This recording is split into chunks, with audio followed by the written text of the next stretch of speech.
ഉത്രാടപ്പാച്ചില് ചെറുപ്പം മുതൽ കേട്ട് പരിചയമുള്ളൊരു വാക്ക്. അത് അനുഭവിച്ചറിഞ്ഞിട്ട് കുറച്ചായതേ ഉള്ളൂ. ശരിക്കും പറഞ്ഞാൽ കല്യാണം കഴിഞ്ഞൊരു കുടുംബിനിയായപ്പോ തൊട്ട് എൻ്റെ പൊന്നു മക്കളെ പേര് പോലെ തന്നെ ഒരു ഉത്രാടപ്പാച്ചില്. ഓണത്തിന് വേണ്ട സാധനങ്ങളൊക്കെ നമ്മൾ നേരത്തെ വാങ്ങിച്ച് സെറ്റാക്കി വെച്ചാലേ ഉത്രാടത്തിൻ്റെ അന്നൊന്ന് ഇറങ്ങണം പുറത്ത്. അത് മസ്റ്റാ. ഞങ്ങളുടെ നാട്ടിലൊക്കെ ഉത്രാടത്തിൻ്റെ അന്നാണ് പൂക്കളമിടുന്നത്. എന്നിട്ട് ഉത്രാട വിളക്കൊക്കെ കത്തിച്ച് വെക്കും.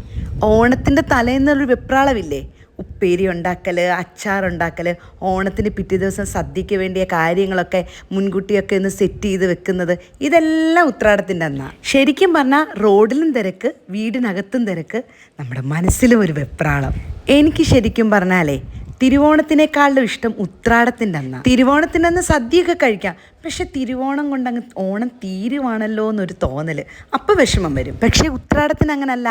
പിറ്റേ ദിവസം ഓണത്തിന് വേണ്ടിയിട്ടുള്ള തയ്യാറെടുപ്പ്, പൂക്കളവിടണം, ഉപ്പേരി വറുക്കണം, സദ്യയ്ക്ക് വേണ്ടിയിട്ടുള്ള കാര്യങ്ങളെല്ലാം അരിഞ്ഞു നുറുക്കി വെക്കണം. ഉത്രാടത്തിൻ്റെ അന്നത്തെ ആ വെപ്രാളം കാണുമ്പോൾ തന്നെ അറിയാം ഓണം വന്നു. ഓണത്തിൻ്റെ ഒരു വൈബ് വരണമെങ്കിൽ ഉത്രാടമാവണം.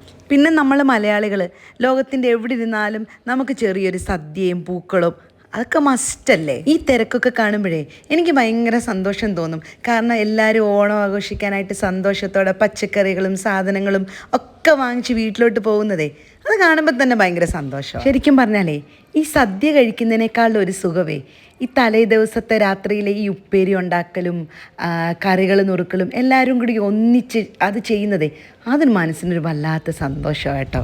ശരിക്കും എത്ര മാസങ്ങൾക്ക് മുമ്പേ ഉള്ള തയ്യാറെടുപ്പ് ഈ ഒരു ഓണത്തിന് വേണ്ടി. മാസങ്ങൾക്ക് മുമ്പേ ഈ പൂവൊക്കെ കൃഷി ചെയ്യുന്നതേ ഈ ഉത്രാടത്തിൻ്റെ അന്ന് ഇവിടെ കൊണ്ടുവന്ന് വിൽക്കാൻ വേണ്ടിയിട്ട് തന്നെയാണ്. അപ്പം എല്ലാവർക്കും എൻ്റെ ഹൃദയം നിറഞ്ഞ ഓണാശംസകൾ.